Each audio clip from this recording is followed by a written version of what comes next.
हर बार गिरकर मुकम्मल खड़े हैं, ऐ जिंदगी जरा गौर से देख, मेरे हौसले तुझसे भी बड़े हैं। हो चुका आगाज रण का, युग बदलने की तैयारी, जीत उसी की होगी जिसका संघर्ष है जारी। कमर कस लीजिए, खुद पे विश्वास कीजिए और कड़ी मेहनत आपको लक्ष्य के उतना ही करीब ले जाएगा।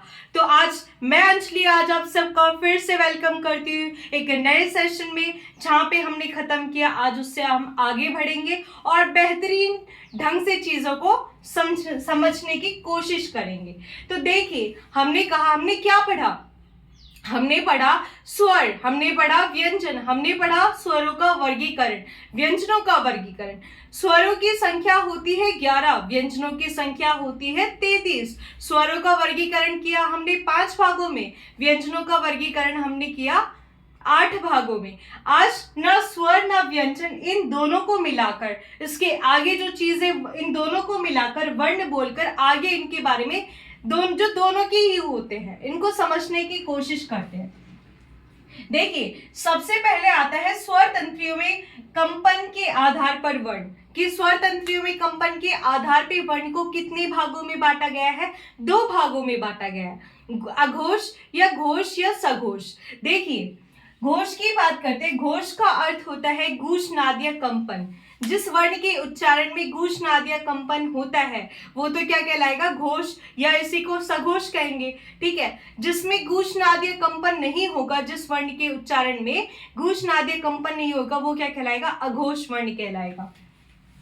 ए मीन्स होता है नहीं, घोष मतलब होता है गूढ़नाद या कंपन, जिसके उच्चारण में गूढ़नाद कंपन नहीं होगा वो क्या कहलाएगा? अघोष वर्ण कहलाएगा। इसमें आता है प्रत्येक वर्ग का पहला, दूसरा और तीनों शय। कितने वर्ग होते हैं पूरे? हमें पता है 5 वर्ग होते हैं, कै, चै, टै, तै, पै, जिसको अपन कचट तब भी बोलते हैं। तो इन 5 वर्ग जो होते हैं, इसका पहला और दूसरा वर्ण और तीनों शय मिलाकर कितने हो गए? 13 हो गए। तो देखिए, प्रत्येक वर्ग का पहला, दूसरा, कै वर्ग का पहला दूसरा कै खे, चै वर्ग का पहला दूसरा चै छै, टै वर्ग का पहला दूसरा टै ठै, तै वर्ग का तै थै, पै वर्ग का पै फै, और तीनों शय मिलाकर कितने हो गए? 13 हो गए। ठीक है, अगर दूसरी तरफ अपन बात करते घोष या सघोष। देखो, स मीन्स होता है सहित, किसके सहित? घोष के सहित। घोष का मतलब अभी अपन ने देखा, जिसमें गूढ़नाद या कंपन हो वो क्या कहलाएगा? घोष वर्ण कहलाता है। तो घोष या सघोष वर्ण में आता है, क्योंकि पहला वर्ग और दूसरा वर्ग तो यहाँ आ गए, तो बचे कौन से? तीसरा, चौथा और पांचवा वर्ग। तीसरा, चौथा और पांचवा वर्ग के जो होता है उसका वो वर्ण आ जाएंगे। इसमें कौन सा आएगा? ग, घ या ज, छ या ड, ढ, ड, द, ध, न, ब, ब, ब, म। ठीक है, और य, ल, व और सभी स्वर। तो ये कितना हो जाएगा? 31 हो जाएगा। अब देखिए, यहाँ पे गूढ़नाद या कंपन नहीं हुआ, यहाँ पे गूढ़नाद या कंपन हुआ है। यहाँ पे देखो, गूढ़नाद या कंपन नहीं हुआ तो 13 हुआ, इसी का उल्टा गूढ़नाद या कंपन हुआ तो 31 हुआ, इसका उल्टा हो गया। ठीक है, इसके नंबर या आपसे पूछा जा सकता है कि गूढ़नाद या कंपन होने वाले वर्ण जैसे सघोष वर्ण की संख्या कितनी होती है? तो आपको पता होना चाहिए सघोष वर्ण की संख्या कितनी होती है? 31 होती है। वही अघोष वर्ण की बात करते हैं, अघोष वर्ण की संख्या कितनी होती है? 13 होती है। तो इसको अपोजिट करके अपन याद कर सकते हैं कि यहाँ 13 है, वहां 31 है। दूसरा जो वर्गीकरण आता है वो आता है प्राणवायु या श्वास के आधार पर। प्राणवायु या श्वास के आधार पर भी इसको 2 भागों में बांटा गया है, अल्प प्राण और महाप्राण। अल्प यानी कि होता है कम, महा मीन्स होता है ज्यादा। जहाँ पे प्राणवायु से कम मात्रा में हवा बाहर निकलेगी वो तो क्या कहलाएगा? अल्प प्राण कहलाएगा। जहाँ प्राणवायु से अधिक मात्रा में हवा बाहर निकलती है तो वो क्या कहलाता है? महाप्राण कहलाता है। अल्प प्राण की बात करते हैं, अल्प प्राण में आता है प्रत्येक वर्ग का पहला, तीसरा और पांचवा। ये सारे प्रत्येक वर्ग का पहला, तीसरा, पांचवा क्या है? ऑड नंबर है। ठीक है, तो प्रत्येक वर्ग का पहला, तीसरा, पांचवा और य, ल, व और सभी स्वर। तो टोटल संख्या कितनी हो गई इसकी? 30 हो गई।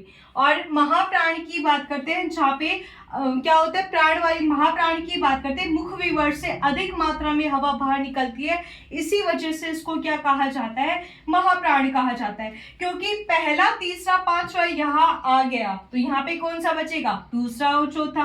और तीनों शय और साथ में है, तो इनकी संख्या कितनी हो जाएगी? 14 हो जाएगी। तो देखो अल्प प्राण वर्ण की संख्या कितनी है अपने पास? 30 है।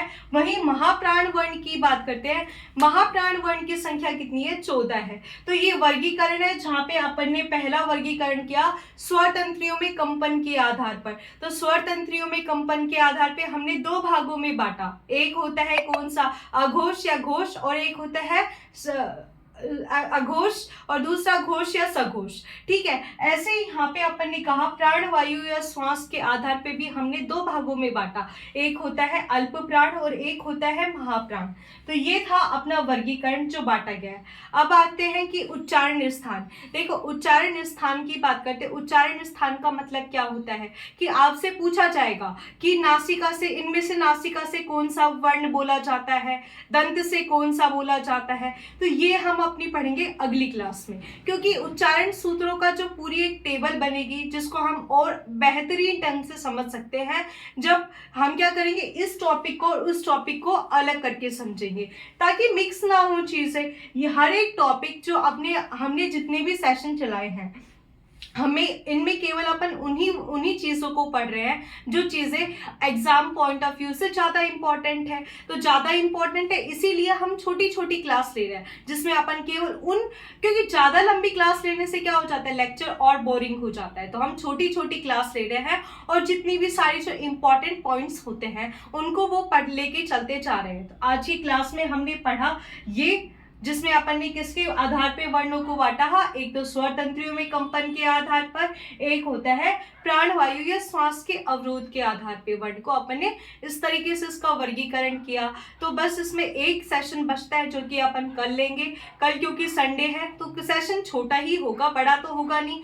और मंडे से बात करते हैं, मंडे से हम और एक नई, क्योंकि ये चैप्टर अपना कंप्लीट हो जाएगा तो मैं कहूँगी इसको बार बार इस सेशन को देखिए, ताकि चीज़ें अगर जहाँ आपको समझ में नहीं आ रहा आप दोबारा क्लास ले सकते हैं, क्योंकि वीडियो तो आपके पास है ही, लेक्चर आपके पास है ही।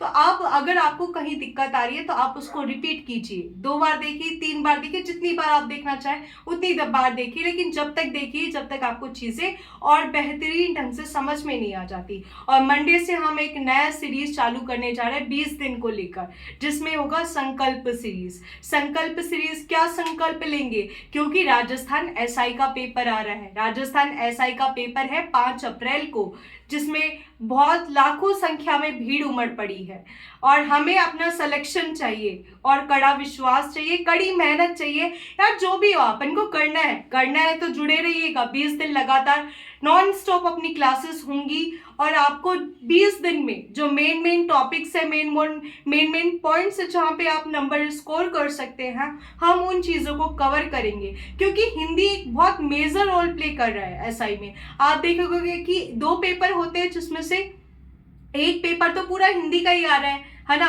तो एक बहुत 50% पूरा रोल प्ले करता है कौन, एसआई में हिंदी प्ले करता है। तो हिंदी को और बेहतरीन ढंग से समझने के लिए हम मंडे से फिर से नए संकल्प के साथ, ऊर्जा के साथ फिर से खुद पे विश्वास करके एक नई सीरीज चालू करने जा रहे हैं 20 दिन की, जो कि नया टॉपिक संधि से चालू होगा। संधि ऐसा टॉपिक है जिसमें भरपूर मात्रा में आपको क्वेश्चंस देखने के लिए मिल जाएगा, और आप संधि को समझ लेते हैं तो आप बहुत सारे टॉपिक आपस में लिंक होते हैं। अगर आप संधि को समझेंगे तो बाकी टॉपिक्स में आपको हेल्प मिलेगी ही मिलेगी। जुड़े रहिएगा मेरे साथ। Thank you so much. मैं अंजलि आपका फिर से कल इसी क्लास में मिलते हैं।